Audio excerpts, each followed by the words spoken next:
नमस्कार प्यारे बच्चों, welcome to my YouTube channel Harish Sharma. आज का टॉपिक है बहुत ही मज़ेदार और शानदार टॉपिक है अलंकार। अलंकार का जो टॉपिक है वो आपको इतने मज़ेदार तरीके से पढ़ाएंगे कि आज तक आपने पहले कभी नहीं पढ़ा होगा, और जो ही पढ़ेंगे आप पढ़ते ही आपको तुरंत याद भी हो जाएगा। इससे एग्ज़ाम के अंदर 9th क्लास में बहुत से क्वेश्चंस बनते हैं और क्वेश्चंस पूछे जाते हैं। तो चलिए स्टार्ट करते हैं हम आज का नया टॉपिक अलंकार। देखो, जो अलंकार है वो दो शब्दों से मिलकर बना हुआ है। पहला है अलम और दूसरा है कार। अलम का मतलब ये होता है शोभा, और दूसरा जो शब्द है कार, उसका अर्थ होता है बढ़ाने वाला। बढ़ाने वाला अर्थात इसका जो अर्थ होता है वो होता है शोभा बढ़ाने वाला। यानी इसका अलंकार का जो शाब्दिक अर्थ है वो होता है गहना या आभूषण। क्या होता है? गहना या आभूषण।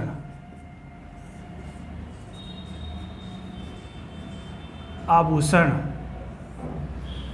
जिस तरह से महिलाएं होती है अपने शरीर की सुंदरता बढ़ाने के लिए गहने या आभूषणों का प्रयोग करती है जिससे वो और अधिक सुंदर दिखती है, उसी तरह हमारी कविता में, काव्य के अंदर जो कविता की जो शोभा बढ़ाती है वो बढ़ाते हैं अलंकार। अलंकार से काव्य की जो शोभा है वो सुंदरता दुगुनी हो जाती है। तो अगर स्पष्ट रूप से हम इसकी परिभाषा देखें तो परिभाषा ये होती है कि काव्य की शोभा बढ़ाने वाले तत्वों को अलंकार कहते हैं। अब हम आपकी परिभाषा लिखवा देते हैं, वो आप नोट कर लेना। तो बच्चों देखो, जो इसकी जो परिभाषा है व्याकरणिक दृष्टि से अगर हम इसकी परिभाषा की बात करें तो परिभाषा ये होती है कि काव्य की शोभा बढ़ाने वाले तत्वों को अलंकार कहते हैं। यानी कविता की जो सुंदरता बढ़ाएंगे उन पंक्तियों को, उन तत्वों को, उन उक्तियों को हम क्या कहेंगे? अलंकार कहेंगे। अगर अलंकार की हम मुख्य रूप से भेदों की बात करें तो भेद मुख्य रूप से इसके 3 होते हैं। एक तो होता है शब्दालंकार, एक अर्थालंकार, एक उभयालंकार और होता है। लेकिन परीक्षा की दृष्टि से आपके लिए उभयालंकार नहीं आएगा एग्जाम में। तो मुख्य रूप से अगर इसके प्रकार की बात करें तो 2 ही प्रकार होते हैं। एक तो होता है शब्दालंकार और दूसरा होता है अर्थालंकार। तो सबसे पहले जो शब्दालंकार है उसमें क्या होता है कि कविता में शब्द का चमत्कार होता है। देखो, शब्द से पता चल रहा है, शब्द अलंकार, शब्द प्लस अलंकार, यानी अलंकार में किसका चमत्कार होगा? शब्दों का होगा। अगर शब्द की जगह हम उसके पर्याय अर्थ को रख देंगे तो चमत्कार कविता में समाप्त हो जाएगा। उसी तरह जो दूसरा है अर्थालंकार, अर्थालंकार में भी शब्द को आप देखो अर्थ प्लस अलंकार, यानी अगर उसको हम अर्थ का ही चमत्कार रहेगा। अगर हम अर्थ की जगह अगर उसके शब्द को रख देंगे तो कविता में उसका चमत्कार समाप्त हो जाएगा। तो अब हम स्टार्ट करते हैं इनके अलग अलग भेदों को और मुख्य रूप से इनको विस्तार से पढ़ेंगे। तो सबसे पहले हम पढ़ेंगे शब्दालंकार। शब्दालंकार के अंदर मुख्य रूप से 3 अलंकार होते हैं। जो पहला होता है अनुप्रास अलंकार, दूसरा यमक अलंकार और तीसरा सलेश अलंकार। तो सबसे पहला जो इसका भेद है वो है अनुप्रास अलंकार। तो सबसे पहले हम पढ़ेंगे अनुप्रास अलंकार। तो पहला जो अलंकार है वो है अनुप्रास अलंकार। देखो, परिभाषा क्या है कि जहाँ काव्य में एक ही वर्ण की आवर्ती बार बार हो उसे अनुप्रास अलंकार कहते हैं। यानी कविता में एक ही वर्ण, आवर्ती का मतलब आना, तो एक ही वर्ण बार बार आएगा तो उसमें अलंकार होगा अनुप्रास अलंकार। जैसे पहला देखो, उदाहरण है रघुपति राघव राजा राम। इसमें ऐसा कौन सा वर्ण है जो बार बार आ रहा है? र। देखो, र इसमें भी है, इसमें भी है, इसमें भी है और इसमें भी है। तो एक ही वर्ण की जब आवृत्ति होती है तो अनुप्रास अलंकार होता है। इस पंक्ति में र जो वर्ण है उसकी बार बार आवृत्ति हो रही है, इसका मतलब इसमें अनुप्रास अलंकार है। दूसरा एग्जाम्पल इसी के अकॉर्डिंग देखना, बाल बिलो की बहुत में वाचा। इसमें देखो जो ब है वो बार बार आ रहा है, हर में आ रहा है, इसका मतलब इसमें भी कौन सा अलंकार हुआ? अनुप्रास अलंकार। ये जो परशुराम जी, लक्ष्मण और परशुराम जी वाला जो संवाद है उसमें से लिया गया है। जब परशुराम जी लक्ष्मण जी जब कटुवचन बोलते हैं तो बार बार बोलते हैं, तो परशुराम जी लक्ष्मण जी को कहते हैं कि बाल बिलो की बहुत में वाचा, यानी बालक समझकर मैंने तुम्हें बहुत बार बचाया है ना। तो इस तरह से इसमें भी कौन सा आएगा? अनुप्रास अलंकार है। अगला उदाहरण क्या है कि भगवान भक्तों की भयंकर बुरी भीति भगाइए। इसमें देखो जो भय वर्ण है वो सब में आ रहा है, इसमें भी है, इसमें भी है, इसमें भी है और इसमें भी है। तो जब एक ही वर्ण की जब बार बार आवृत्ति होती है तो अनुप्रास अलंकार होता है। इस तरह से बहुत से उदाहरण हैं, जैसे तरणी तनुजा तट तमाल बहु तरवर छाए, त वर्ण बार बार आ रहा है ना। शोभित सुंदर सुकृत सुमन तुझ पर खिलते, सह की आवर्ती हो रही है, तब भी कौन सा होगा, यही होगा अनुप्रास अलंकार। और आपने मजाक मजाक में खेल खेल में बहुत भी ऐसे उदाहरण जो सीखे होंगे मज़ेदार तरीके से, जैसे चंदू के चाचा ने चंदू की चाची को चांदी की चौक में चांदी की चम्मच से चटनी चटाई, इसमें भी छ की आवृत्ति हो रही है, तब भी यही है ना। जैसे नंदू के नाना ने नंदू की नानी को नीम के नीचे नागिन का नाच नचाया, इसमें भी नए की आवृत्ति हो रही है, तब भी कौन सा है, अनुप्रास है। खड़क सिंह के खड़कने से खिड़कियां खड़कती है, खिड़कियों के खड़कने से खड़क सिंह खड़कता है, इसमें भी ख की आवृत्ति हो रही है, तब भी इसमें कौन सा है, अनुप्रास अलंकार है। दादा ने दादी को दवा दी, इसमें भी द की, और इस तरह से मज़ेदार तरीके से आप खेल खेल में बहुत से ऐसे उदाहरण हैं अनुप्रास के जो आपने सीखे होंगे और आप इस तरीके से सीख भी पाओगे। तो दूसरा जो भेद है वो है यमक अलंकार का। जैसा कि आपने पहला पढ़ाई था, अनुप्रास में क्या हो रहा था, एक वर्ण की आवृत्ति हो रही थी, यमक में क्या होगा, शब्द की आवृत्ति होगी लेकिन अर्थ अलग होगा। तो परिभाषा देखो क्या है कि जहाँ काव्य में एक ही शब्द एक से अधिक बार आए किंतु अर्थ भिन्न भिन्न हो से यमक अलंकार कहते हैं। यानी शब्द एक से अधिक बार आएगा लेकिन हर बार अर्थ क्या देगा, अलग अलग अर्थ देगा।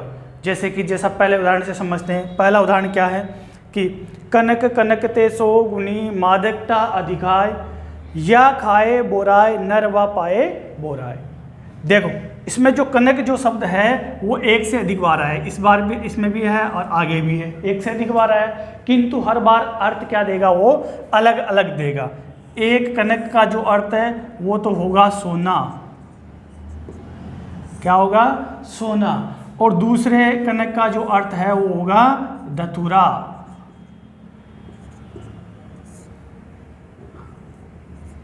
क्या होगा, धतूरा। अब देखो इसका मतलब क्या होता है कि व्यक्ति के पास जब अत्यधिक हो जाता है तो दोनों ही चीज़ों में व्यक्ति पागल हो जाता है। अगर व्यक्ति के पास सोना अधिक ज़्यादा में होगा, धन ज़्यादा हो जाएगा, तो भी व्यक्ति नशे में क्या हो जाएगा, धन के नशे में पागल सा हो जाता है वो। और अगर धतूरे का अगर व्यक्ति ज़्यादा सेवन कर लेता है तब भी व्यक्ति क्या हो जाता है, पागल हो जाता है। तो दोनों ही चीज़ों की जब अति हो जाती है तो व्यक्ति मानसिक रूप से पागल ही हो जाता है।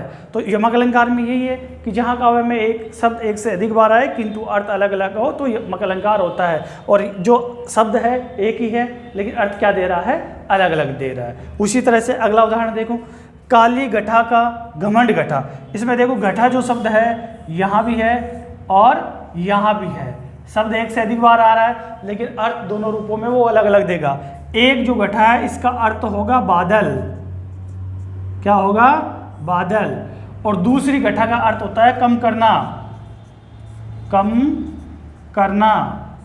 अब देखो शब्द एक से अधिक बार आ रहा है लेकिन अर्थ अलग अलग दे रहा है। एक घटा का अर्थ बादल है तो दूसरी घटा का अर्थ क्या है, कम करना।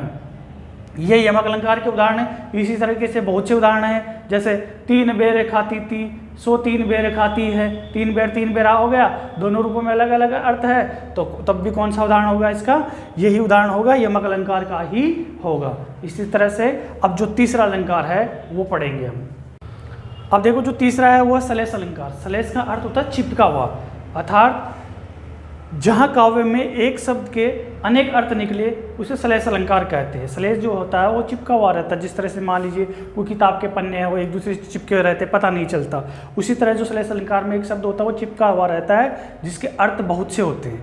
तो उदाहरण के माध्यम से हम समझते हैं। पहला जो उदाहरण है, रहीमन पानी राखिए बिन पानी सब सूर, पानी गए ना उबरे मोती मानुष चून।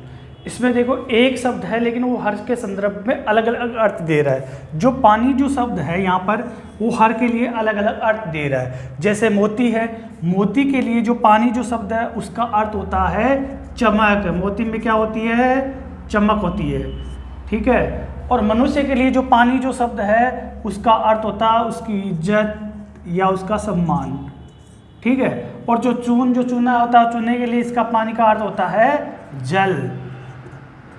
देखो ये एक जो पंक्ति है वो रहीमदास जी की है। इसमें जो रहीमदास जी बताते हैं कि रहीमन पानी राखिए बिन पानी सब सून, पानी गए ना उबरे मोती मानुष सून। रहीमदास जी बताते हैं कि जो मनुष्य होता है उसका अस्तित्व है वो इज्जत के बिना उसका कोई संसार में कोई अस्तित्व नहीं है। और उसी तरह है जो मोती है, मोती का अगर मूल्य जानना हो तो उसकी चमक के आधार पर उसका मूल्य ज्ञात होता है। तो मोती में क्या होनी चाहिए, चमक होनी चाहिए। और जो चूना है, चूने के लिए किसका होता है, जल का प्रयोग होता है, बिना जल के उसका कोई भी अस्तित्व नहीं है। तो इसका अर्थ यह है, इसमें पानी जो शब्द है उसके कई अर्थ निकलते हैं। तो इस पंक्ति में कौन सा है, सलेस अलंकार है। उसी के अनुसार जो अगला है वो है सुब्रन को ढूंढत में फिरत कवि व्यभिचारी चोर। इसमें देखो जो सुब्रन जो शब्द है इसके एक से अधिक अर्थ निकलते हैं, हर के संदर्भ में अलग अलग अर्थ निकलते हैं। जैसे जो कवि है, कवि क्या करेगा, अपनी कविता लिखेगा, कविता लिखने के लिए उसे किसकी जरूरत पड़ेगी, सुंदर वर्ण की, सुंदर वर्ण की। अगर बिना वर्ण है, बिना वर्ण के वो आप कवि अपनी कल्पनाओं को कविता के माध्यम से पिरो ही नहीं सकता अपनी कविता के अंदर, है ना। तो उसको किसकी जरूरत होगी, सुंदर वर्ण की। व्यभिचारी, व्यभिचारी बोलते हैं कामी पुरुष को, जो काम वासना में लिप्त होता है, उसे क्या चाहिए होता है, गोरा रंग या सुंदर रंग। और जो चोर होता है, चोर को क्या चाहिए, सोना। तो इसके अर्थ में क्या होगा, इसका अर्थ होगा सोना। अर्थात शब्द एक है सुब्रन, लेकिन सबके लिए उसने अलग अलग अर्थ दिए हैं। एक शब्द के अनेक अर्थ निकल रहे हैं। जैसे कवि के लिए सुंदर वर्ण है, व्यभिचारी के लिए गोरा रंग है, और चोर के लिए सोना है। तो शब्द एक है लेकिन अर्थ कितने दे रहा है, अनेक दे रहा है। इसी तरह कैसे ये आपका सलेस अलंकार है। तो इसी के साथ जो सलेस अलंकार है वो यहीं पर ख़त्म होता है। शब्दालंकार का जो टॉपिक है अलंकार में वो ख़त्म हो रहा है। ये हमारा फर्स्ट पार्ट था अलंकार का। अब मिलते हैं नए पार्ट के साथ। सेकंड पार्ट आएगा जिसमें हम पढ़ेंगे अर्थालंकार और अर्थालंकार के भेद पढ़ेंगे। तो बहुत ही जल्द वीडियो आपके साथ लेकर आएंगे अर्थालंकार का, जिसमें सारे के सारे अलंकार के जो बचे हुए टॉपिक है वो क्लियर करवाएंगे। इसी के साथ बहुत बहुत धन्यवाद।